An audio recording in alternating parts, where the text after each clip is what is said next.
Hello and welcome to Teach from Within, Embracing Being Overdoing, a transformative workshop for educators. Facilitated by Angela Ventris and Heidi Bornstein. My name is Kalpana McCann and I'm your moderator for this session.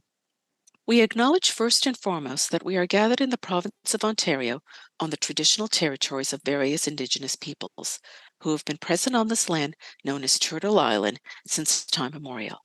We acknowledge that this has been a meeting ground for generations. We are grateful to the stewards and caretakers of this land. As advocates, teachers, and educators, we understand our collective responsibility to honor, protect, and sustain this land. We further recognize and honor within the membership of OTF those who are Indigenous to this land.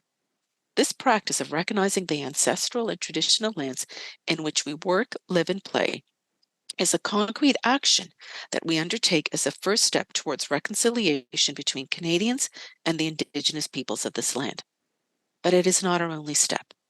Collectively and individually, we must seek to denounce the injustices and the wrongs that have been committed against the First Nations, Métis, and Inuit peoples, and to dedicate ourselves to cultivating and maintaining relationships based on mutual respect and truth.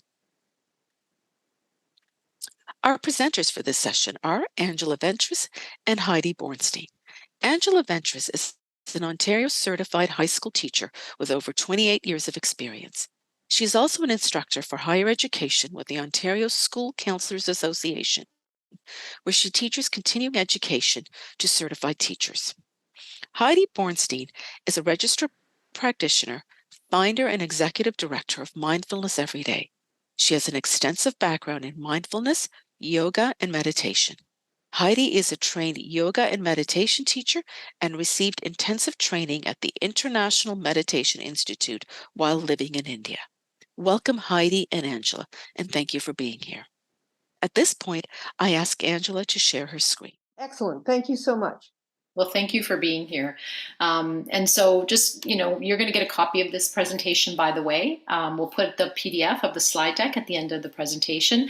But these are the objectives we're going to look today, looking at some neurological connections between our emotional state and, student receptivity, learn some practical strategies, see if we can integrate those practices into the work that we do. We'd like to provide you some key strategies as well. We may not get to all of the strategies, but we will be leaving them in the slide deck. That are some of the ones that you can try.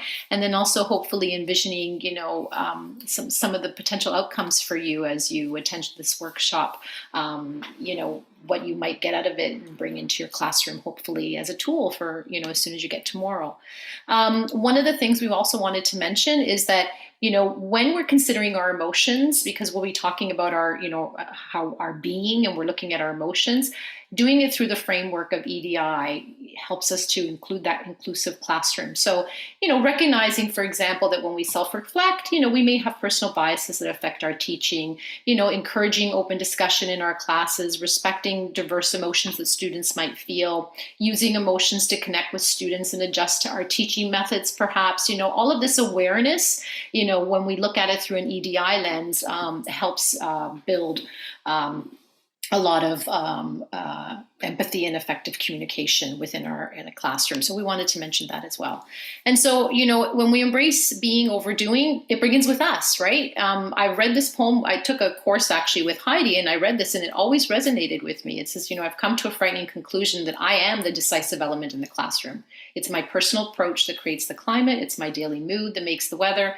As a teacher, I possess a tremendous power to make it. I'm not going to go on and on. It's by Van Gogh. So you can be an inspiration, or you can also have a bad day as well. So it begins with us, and how do we do it when we're working in a system that, I'm not going to finish the words, but we're working in a system that's challenging, right? So how do we do that? So I'd like you to reflect for a moment right now. Start by thinking, have you ever had a teacher or a presenter that's positively impacted your learning? And then, have you had one that's negatively impacted your learning? So thinking about, what did the teacher say or do, or how did it make you feel? And how did it affect your learning process as well? So I'm just curious if you want to put in the chat at all. And then Heidi can read out a little bit about, how a teacher's emotional presence has affected you. I know me, I tune out.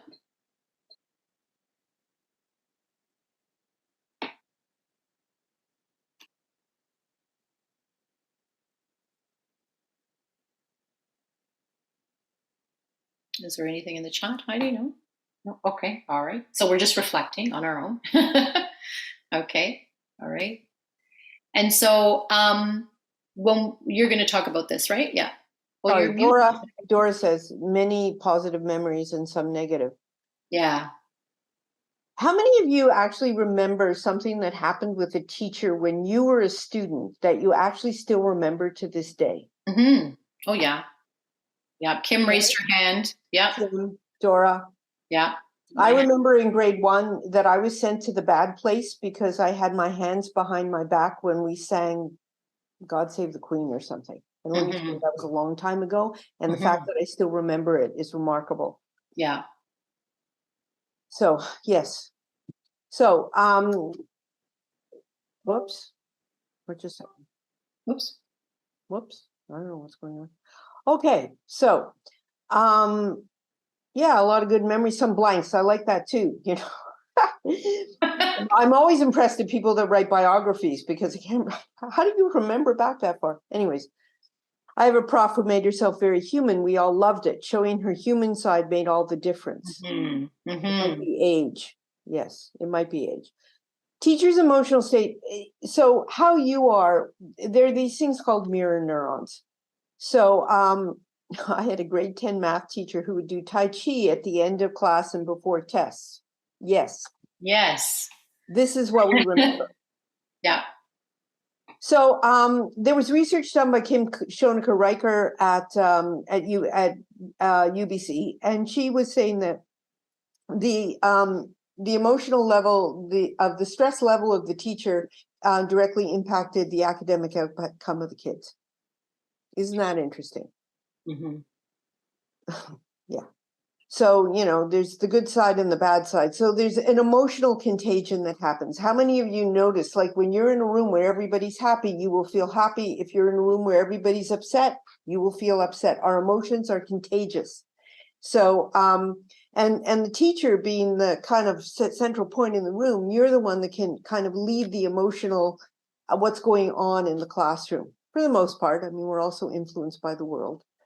Can you go back just a little bit? Yes, of course. Sure. That was a little quick. Okay. Sure. Trying to go back. No, going back. Okay. There. Okay, so we have mirror neurons, and they've done this, you know, they've done these experiments, and they figured out that, you know, what's happening in my brain actually is mirrored in the neurons of somebody else's brain. So we would much rather have our us be the sort of lead neuron than an emotionally upset student. And you know, the teacher, as we've just looked at before, the impact of a teacher, you still remember. You remember the positive things that happen with the teacher, you remember the negative ones. So the emotional impact, and you know, let's face it, teachers are people, and you have lives, and stuff happens. So you know, when you go into a classroom, you're not going in as a blank slate. You're going in as a person who may have had something upsetting happen on the way into work. So just understanding that what's happening with you may actually impact how the students are receiving what you're doing. So if anybody has any questions, you can ask about that. We will have time at the end of the presentation. So stress affects the brain. So we have two systems in the body. There's the amygdala. We're not going to go into the whole physiology of stress, but basically, you know, when you have fight, flight, freeze happening, which is the amygdala, the limbic area of the brain, then the prefrontal cortex, which is responsible for wise action, they go offline. So you may have noticed when you're incredibly stressed out, what happens to your memory? If you're really late for something and you can't find your car keys, you know, like all of a sudden the whole memory of what you wore the day before, where you could have left them, it just goes out because your brain is actually not online to have that. Same thing is affecting students. If they're really stressed out, they can't access the part of the brain that's responsible for what they need: attention, perception, short-term memory. So this is another slide that just talks about which are the parts of the brain that are responsible for executive function. The three parts that were really the core functions are impulse control. And as you may have noticed, and you know, Angela and I are both very involved in the schools, so we get to see firsthand, there's a lot of emotion dysregulation happening these days. So impulse control is not really being cultivated. Working memory, being able to remember what you need to remember, and cognitive flexibility, being able to turn on a dime. So all of these functions are incredibly important for learning and for teaching. How many of you have done Dan Siegel's hand model of the brain? Okay, adrenaline flooding. Yes, there are chemicals. Okay, so some people have done this. So the idea is, I love Dan Siegel. He says that we all have a model of our brain in our, we don't have to go buy it from Amazon. We just have one. So if you take your hand, this area in the middle is the limbic area. So if you put your thumb there, when something happens, it goes up the brain stem, which could be seen as your forearm. And the first place it's going to hit is the limbic area of the brain. And in the middle, as soon as that happens, like let's say this is the prefrontal cortex, this is like this area, but prefrontal cortex, by the way, is here. That's where the gray matter is. First thing that happens is you flip your lid. Limbic area is in control, prefrontal cortex is offline. How many of you had a situation where a student is out of control, has kind of lost the plot, gone from 0 to 10 in about 3 seconds? Does talking to them work? No. And the reason talking to them doesn't work is because the part of their brain where they would actually hear what you have to say is offline. So what we want to do is we want to engage in practices that are going to help the prefrontal cortex go back online, at which point you might be able to affect some change. Does that make sense? So one of the things we can do is we can activate the relaxation response of the body. So we're going to be going through a couple of tips and strategies on what can help you activate the relaxation response of the body, because when the body's relaxed, the prefrontal cortex can actually be online. So we're going to talk a little bit. So one of the things that we do as part of all of our trainings, we look at an arriving practice. And arriving practice is about orienting yourself to a different space and time. A check-in practice is, where am I at now? What is going on in my system? So we have a variety of check-in practices, and I'm going to invite you to practice with me on one of them. And maybe we could get either, if we can see you on the screen, you can go a thumbs up, a thumbs sideways, or a thumbs down. So one is, where's your energy at? We are at 4:30 or later. We're at 5 o'clock in the afternoon. Not a high energy time for a lot of people. So where's your battery at right now? Like, do you have a lot of energy? Do you have just kind of meh? You're in the middle. Are you kind of depleted? I'm empty. Almost empty. Almost empty. Okay, hands down. So. Okay, not so many people saying, wow, I got great energy right now. Close to empty. Yeah, I can get that. So one of the things that a check-in, like I teach teens, that's my thing. So one of the things that's really helpful with this is when I do this check-in with a group of students, then I actually can come up with a strategy for what might help raise the energy in the room. Okay, so we're going to try 2 different things.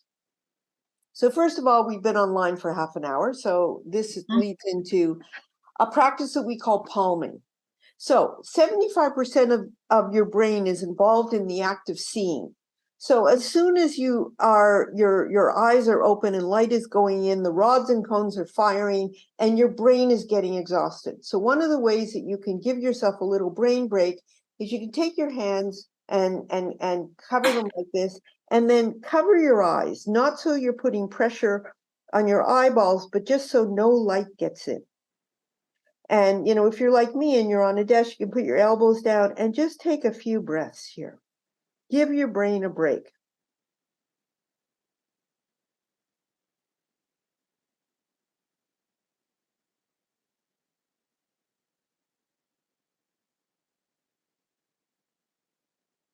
Now I'm going to do a little test here. So I'm going to invite you to just take your hands down and notice that when you take your hands down and your eyes are still closed, you can still see light getting in. So even when you close your eyes, if you're in a lit room, your rods and cones are still firing, your brain is still activated, it's still tiring.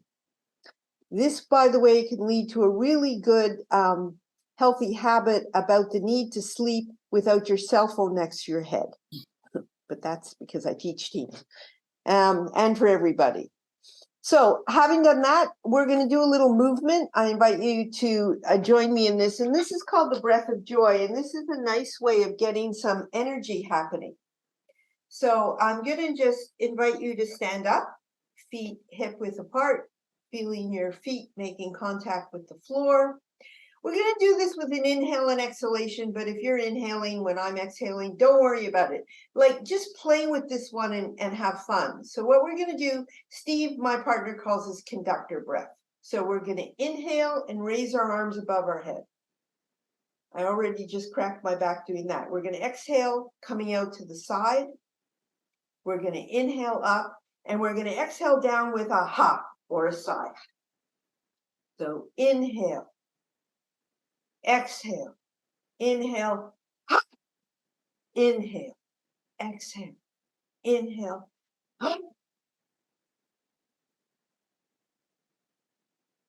Two more. Last one. How many people feel that their battery got a little bit recharged from doing that activity? Okay, 2 minutes, doesn't take much. So when I notice that the teens are sliding off their chairs, you know that, and they're completely exhausted, this is a good time to get them all out of their chairs, get them standing up, and do a little bit of a movement practice. Nice dog, cat. No, we love animals. That's great. Thank you. Okay, so let me just go on here.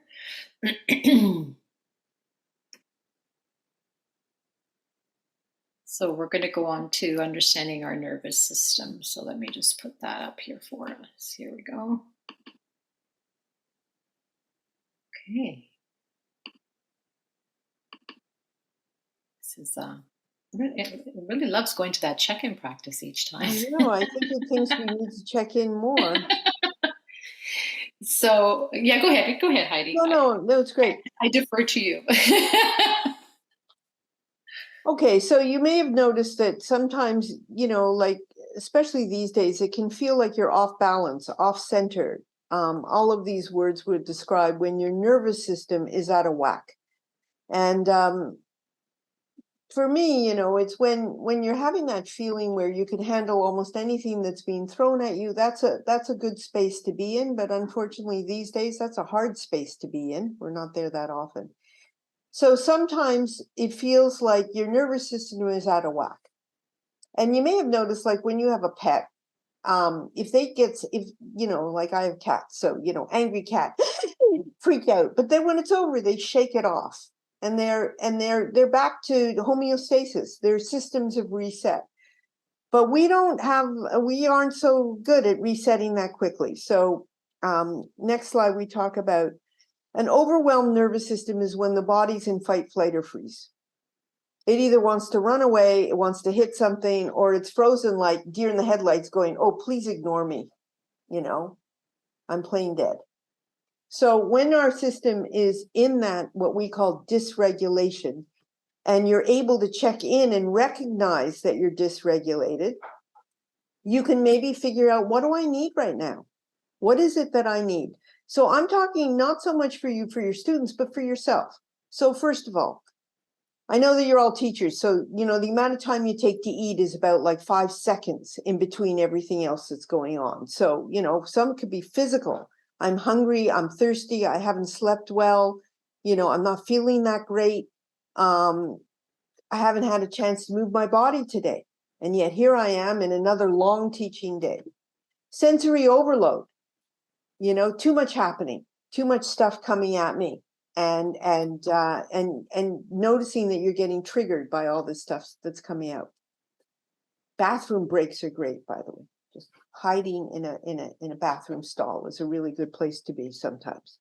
And emotional things, traumas, feeling stressed or anxious, feeling unsafe, uncertain. All of these things can be behind dysregulation.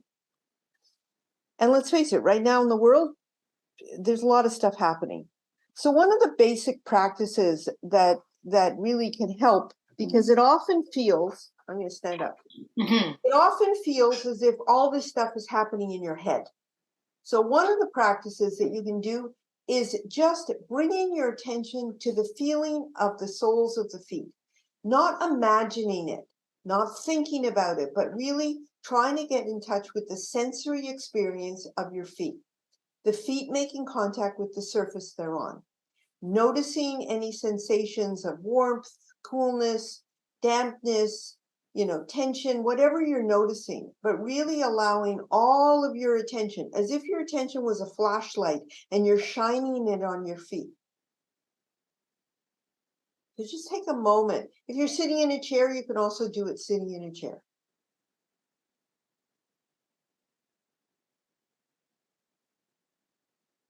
So something like this can actually help regulate your nervous system. It can help calm you down. And it's kind of a neutral area, the soles of your feet.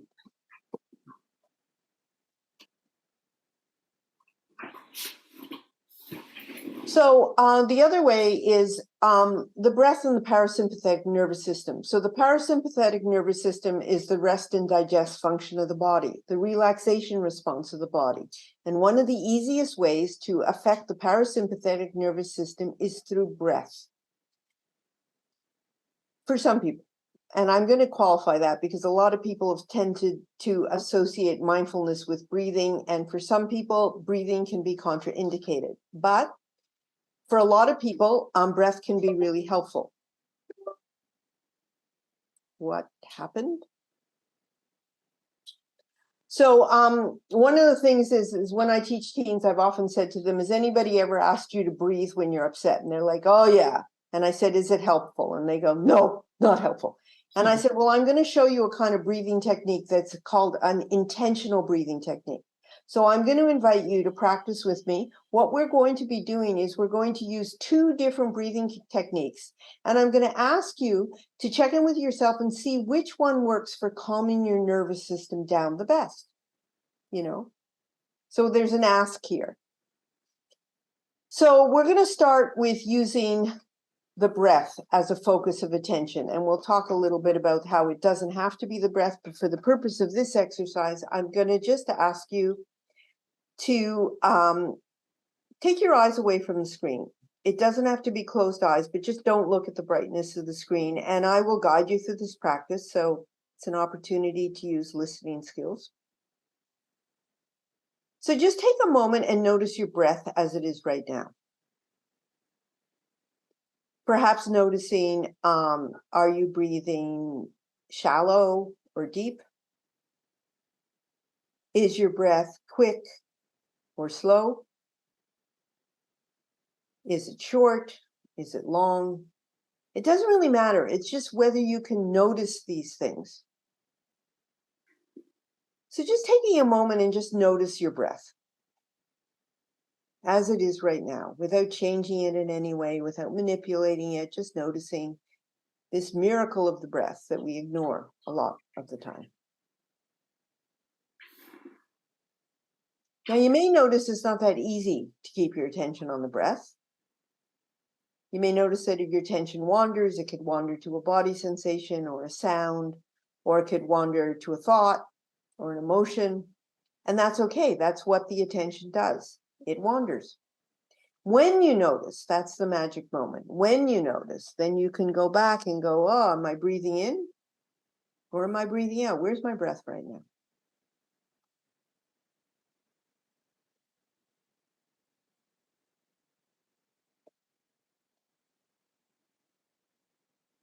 Okay, so in a moment, I'm going to bring this practice to a close and invite you to, and we're going to try another practice. So just notice, how did that make your nervous system feel? Were you calmer? Was there a shift from where we started? And we're going to try one more. Angela, do you want to do the second one? Okay, you're Sure. on mute. Yeah, sure. I can do the second one. So the second one we're going to do is a 5-finger breathing practice. So you can put your hand up here, like I'll put my hand up here so you can see what I'm doing, but you can put it on your lap. And so what we're going to do is we're going to try and use this practice is more than just the breath. Okay, so we're going to trace our fingers. And as you're breathing, as you go up the thumb, you're going to breathe in.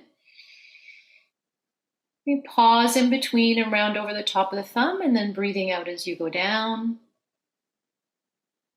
And then breathing in as you're going up the index finger and pausing.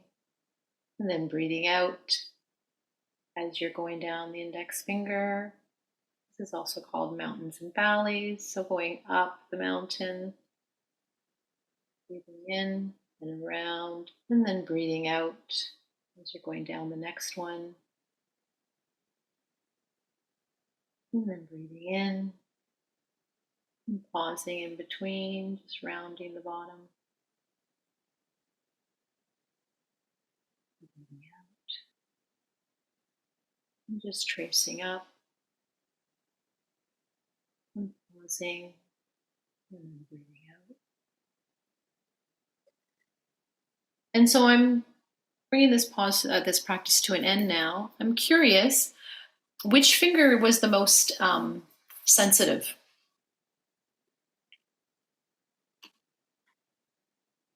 I keep losing people here. Anybody want to type it in the chat?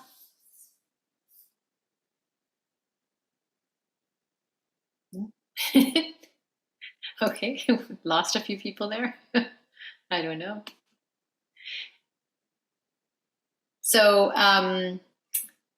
when we look at that, we had the breath, and we also had the sense of touch as well. How many people were able to keep their attention more focused on with the 5-finger breathing or with the breath? You could just put an emoji. Middle. Okay, so between the thumb. So okay, yeah, we're just a bit slow here. Okay, here we go. Sorry. So the long finger was more sensitive. The index finger between the thumb and forefinger. And so some people like the breath. Some people the breath. So a lot of people the breath. Some people the finger breathing. Yeah. Okay. My partner teaches he teaches a course to men, a men's course, and they're older, and they all like the 5-finger breathing the best. It was their favorite one. It's also a great one for kids, and for calming, they can do it under their desk. Nobody needs to see that they're doing it, and same for you. Nobody needs to see you're doing it either. So, but one of the things that we try to teach is that there's a lot of different options, and there are many doors in, and everybody can find the one that works for them. And the other question I was going to ask was, did you notice at all, even though it was hard to keep your attention perhaps on the breath or on this one, did it help you at all calm your nervous system, or did you notice any shift? I'm always curious about that as well.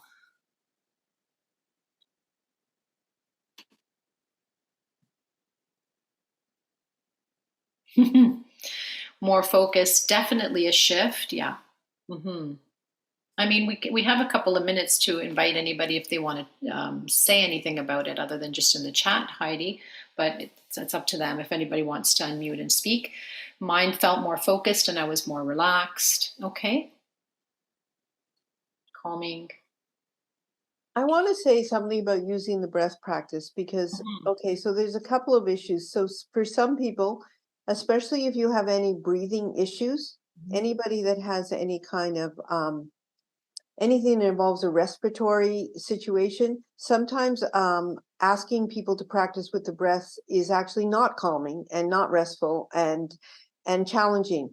Sometimes asking people to focus on what's happening inside the body can be more challenging than just noticing the chest moving, rising and falling, or something like that. And those with trauma. And I really want to bring that up because, just thinking that the only way to teach this is with the breath. So when we teach, we also offer that there's other anchors for attention that you could use. And one of the anchors you can use is sound. Sound is very neutral, noticing sounds outside the room, sounds inside the room, maybe sounds inside your own body. stomach rumbling, or the feeling of swallowing, sound of swallowing or breathing. So it doesn't have to be the breath. And yes, I have a rotten cold and breathing is tough. I agree, or if you're wearing a mask, breathing is tough. So it doesn't have to be the breath. We can use other options.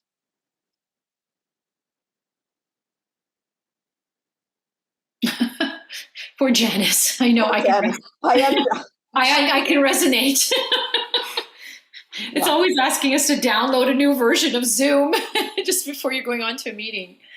So we wanted to stop in and around now, right, Heidi? Because we wanted to just, open it up to question and answers, but also, recognizing that we're a community here and we're not just the sages on the stage, but just, seeing if we can have a little bit of a community conversation about that. Me too, stupid download. Actually, me too, before I got on too. I guess it's asking everybody today to download.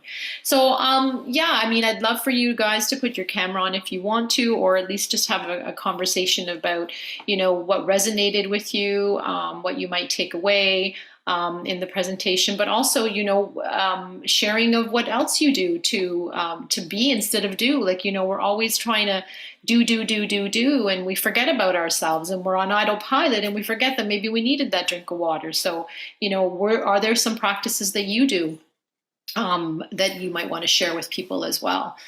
So I'd love to just open it up for any comments. Or Martha said something really great. She said, if a student is anxious, breathing and awareness of it can make them feel like they're having a heart attack. Yes, absolutely. Or a panic attack.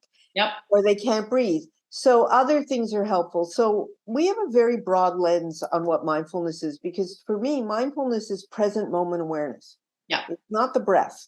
No. It's about what brings you into the present moment. So if somebody's, anxious, breathing may not be the technique for them. Doodling might be. Coloring, using something like that is okay.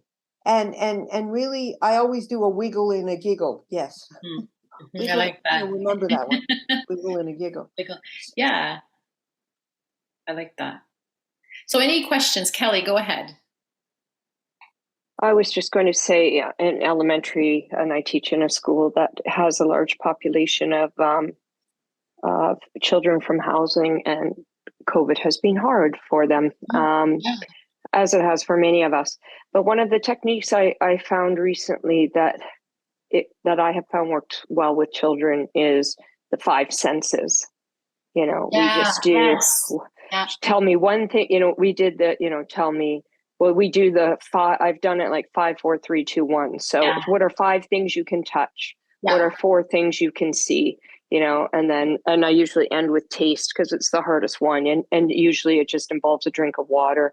But that's been a real shift too for those kids that are in that fight, flight, freeze kind of thing. It's just like, because they don't want to breathe, No, so I've just found that. Let's just find 5 things. Tell me 5 things you can see right now. Let's walk around 4 different things you can touch. Anyway, that has been super helpful. It is. And the 5 senses and the 5, 4, 3, 2, 1 can also be qualified as an arriving practice, a transitional practice. So we often include the 5, 4. Angela and I have a funny thing going on with the 5, 4, 3, 2, 1. It's just about. I just like doing 5 senses because I can never remember which 5, 4, 3, 2, 1, but it's more so obvious to subtle. So we can maybe try to add this to the PowerPoint before we turn it into, because that's a really great practice. And we have some check-in practices, some breathing practices. And and on our website, we have so many resources as well, right?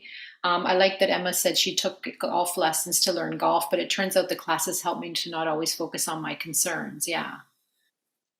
So that's an interesting thing, because mindfulness is about being in the present moment. And sometimes we think that these things are distractions, but they're not. They are consciously refocusing your attention on something else. So one of the questions that we like to ask, so mindfulness, the definition of mindfulness is about being aware of what's happening in your life in the here and now with kindness and curiosity, so you can make the appropriate choice of what you need.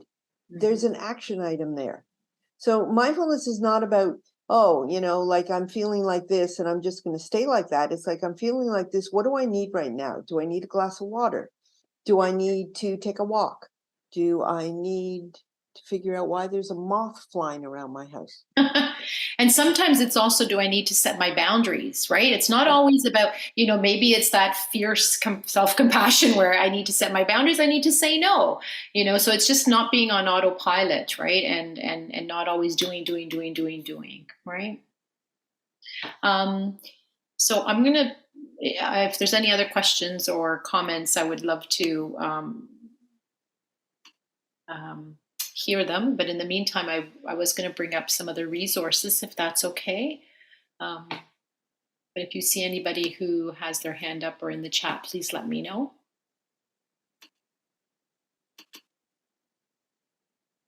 So, yeah, I mean, we talked about Maslow before Bloom. I think everybody has heard about this, So that idea that, what, it's not just for students, it's for all of us, right? We need to make sure that our psychological needs, physiological needs, our safety needs, all of that love, belonging, we need to make sure that that is taken care of for ourselves too, not just our children, and so that we can teach and we can continue in the classroom as well. So there's some links and resources that we put together in the slide deck that I'll share with everybody. In terms of how we can support you, Heidi and Steve do a free weekly mindfulness gathering. And again, it's not about just sitting and meditating. She has a theme every week. They have a theme every week. So we've posted the link in the PDF of the slide deck that we'll be giving you. The other thing is you can participate in one of our programs. One of the things I did want to share, I hope it's okay with you, Heidi, that we share, is that we have funding from the Canadian government for some, yeah, great. So we have funding from the Canadian Recovery Grant to train some teachers in what's called the Mindful Edge. It's a 10 session program to be certified. It's funded by the government, and if you're interested, it is for high schools. It is for high school and middle school and high school. Yeah, six and above. But if you are interested, we'll put our email in the chat, and you can let us know, and you can fill out a nomination form. We're offering a couple of them. One is at TDSB in Scarborough in person, starts on Tuesday. Another one starts in January 2024. And it will be online, and another one will be in person in Richmond Hill in York with the York Region Board of Education at a school there. So we're really grateful to the government for doing that, but feel free to take advantage of, it's fully funded. So if you want to participate in that and get a certificate, you can. You can also participate in any one of our programs. We have our most popular one as well, is called Smart Education. It's just kind of a renewal program for teachers to really, they always feel like it's something for their students, but really it's for them. We have tons of resources. Heidi and Steve are like huge on tons of resources. This is the SMART program that I was referring to, and this particular program is evidence-based. It was researched heavily in UBC. It was at the Faculty of Education at UBC, and now Heidi and Stephen teach it. Some of our current programs are here as well. Follow us on social media. We have lots of links to learn more. We have tons and tons of resources as well. And one of the things that we just want to consider is, like, when did you stop dancing? And Heidi, you speak to this really nicely, because, I feel that sometimes we stopped dancing as educators, and what can we do to bring that back in? And you love talking about this. So I'll leave it to you, because I know you. The answer to Heather is yes. And yes. So my question is how many of you have stopped doing the things that you love to do because you're too busy doing the things you have to do? Yeah. And the thing with that one, next slide, is this is the exhaustion funnel. If you keep doing things that take energy and you don't do things that give you energy, you will burn out. It's the law of supply and demand, So often we put ourselves last. This has to be done. This has to be done. So no, I'm not going to take that walk. I'm not going to do this. I'm not going to join the book club, or, I'm a knitter. I'm a mad knitter. I take my knitting with me everywhere. So one thing that you can do just to check this out is just take a piece of paper and make 2 columns. And in one day, just write, how many things did you do today that gave you energy? How many things did you do that took energy? And just see which column is larger. And just, this is an awareness. It's not a judgment. It's just to remember that you need to take care of yourself. This is our rah for self-care for educators. In fact, for anybody that's taking care of anyone else, you have to take care of yourself so that you can continue to do what you do so well. Mm-hmm. So we have a little bit of time, Heidi. We have about 6 more minutes, so we can do Q&A, or you can do... Yes, that would be great. Okay, all right, we'll do some more Q&A, and I'll keep an eye on the chat as well. I was just, because I was late to, so some great visual, thank you. Occasional teachers, yes, you can, Heather, yeah, okay. I'm gonna put our emails in the chat, if that's okay. Sure. And then if anybody has any questions.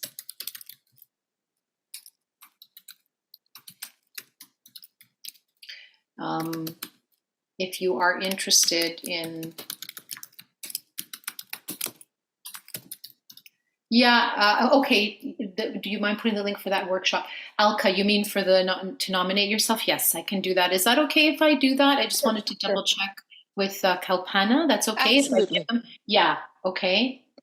And feel free. Any questions for Heidi or Steve or anybody, or sorry, me. Sorry, I'm saying Steve because I think Heidi and Steve, I always talk about you guys in tandem. Yeah. I will put the link, yes.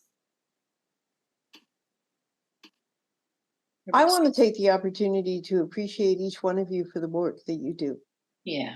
I mean, our educators, you are training the students who are our future and most valuable, honorable profession. And one of the missions of Mindfulness Every Day has always been to support you. Because I'll share a little bit of a joke because I can. So I don't know, what do you think of this cartoon? I just think that you guys are, you got a lot going on. So we would like to be able to not only help you with tools and techniques that you can use with the students, but things that you can do for yourselves that will really help you. I'm going to put, this is for the, this is the link here. This is to nominate yourself. It's right there. It says mindfulnesseveryday.org mock form. If you want to put your name forward to be considered for that training program that is funded by the government, and it will be an online option and an in-person option at Richmond Hill, somewhere in Richmond Hill, but there'll be an online option as well. And I'll put the slide deck in as well, or please find the link to the OT. Okay. Mm-hmm. So there's a survey that they're asking you to do. But I like Martha's comment. I'm retiring in June. It's only now that I feel comfortable taking care of myself. Like, why at the end of your career? Like at the end of your career, you're now going to take care of yourself, which is, it's not just you, it's so many, many people. And this, the airplane rule is that, put the mask on yourself first. By the way, they've done research. 75% of people don't do that. They'll take care of somebody else. We are wired to care for other people. But, what is that saying? My students get the best of me. My family gets the rest of me. Mm. So often with teachers, it's not as if your day ends when you leave the school. You take stuff home with you. So the community gatherings, I'll put that in here too, but it's in the, all the links will be in the slide deck as well. So that's the community gathering. Somebody said they missed the links. You can actually, I believe you can download the chat, in which case you'll have this information. So if you open the chat, you'll be able to see them. So that's the link for the nomination form. That's the link for the community gatherings. But what we will do is I will put them in the slide deck, and it'll be a PDF and it'll be clickable. Kalpana, if I send it to you, can you send it out to everybody? What I was going to say is I'm posting all the links in a separate Word document, and I'll send that off to OTF so then they can share it with all the members. Okay, excellent. Okay, excellent. So send me what you want and I could put it in a package. Yeah, because what we'll do is, because we've spoken about some things, we'll put them in the links in there, and then if you can send it out to everybody, that would be great. But yeah. So looking for the one in Richmond Hill. Yes. So Alka, the one in Richmond Hill. Yes, that one there is okay. Give me a second. It's this one here. Here you go, Alka. That one right there. I just put it in. Okay, that's the nomination form, and that probably won't start until January 2024. Yeah. Yeah, it'll be the end of January. So maybe we could just end with a little practice, Heidi, just to finish off the end. I mean, I could read the dog poem, or you want me to read that? So, Angela, Kelly did have her hand up. She's just put it oh back down. yeah. Okay. Did Kelly have her hand up? I did, and but I didn't want to interrupt the final practice. No. I'm wondering if you have any readings, any books or anything you might recommend on this whole embracing being overdoing, because part of the reason I signed up for this workshop is about 7 weeks ago I broke my foot, and it really set me back in terms of not feeling like I was contributing. Because I'm the primary dog walker in my home, and just the regular things I do around school and things like that. And I have been working with a therapist, and she's been, we have sort of explored this idea of, I have a new grandchild. He's a little over a year. And she said, you go and you spend time with him, and you're not expecting him to do anything. He is there, he is present, and you love that time. If he's not doing the dishes and washing the floors, you don't think less of him. So why do you think others think less of you when you are not doing? So when the OTF email came out and the title was just like, okay, that's like right here now. So yeah, I'm more, I've loved everything you've talked about, but I'm also wondering that piece of it. Is there, I don't know, a book, a podcast, a something? I don't know. Almost giving yourself permission. Yeah. And the first book that comes to my mind is Kristen Neff's Self-Compassion. The book, Heidi, that's the first book that comes to my mind, right? It's good. What we could do is, if you email one of us your specific request, I will take a look. We have a bookstore. I have a mindfulness library, and let me take a look at it. But I can relate to that because my whole life is spent taking care of people, and don't worry, I'll take care of it. And it means I'm a doer. So, but what happens when you can't do anything about something? Yeah. You just have to be. And that's part of mindfulness as well, by the way. Yes, and I just was diagnosed earlier this year. I just had a horrible year last year. My daughter my youngest daughter, who's 26, was at Cam Each for 2 weeks, checked herself in. So I was like, my battery was empty for the last year. So I just feel like I'm coming out of that. The only sort of glow was the grandson, and that just kept me going. And so and I was diagnosed ADHD last spring, so there's been a lot of learning just around that. Like, that's just the go mode. So yeah, so okay, I will email you. Thank you so much. Email me, because there's actually sorry, I think we have to end because I think we have to end. So I'll read the poem, if that's okay. Yeah, is that okay?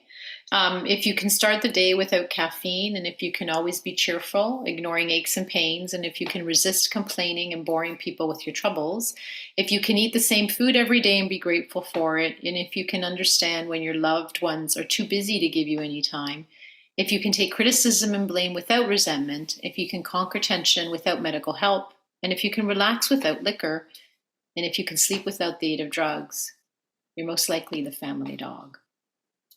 So usually visual goes with that, but I was just doing it quickly.